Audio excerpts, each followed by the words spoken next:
What's the meaning of assignation?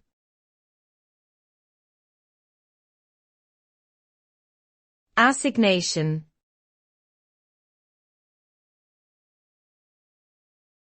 Assignation.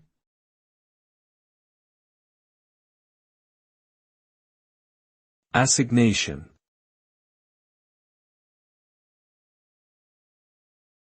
Assignation.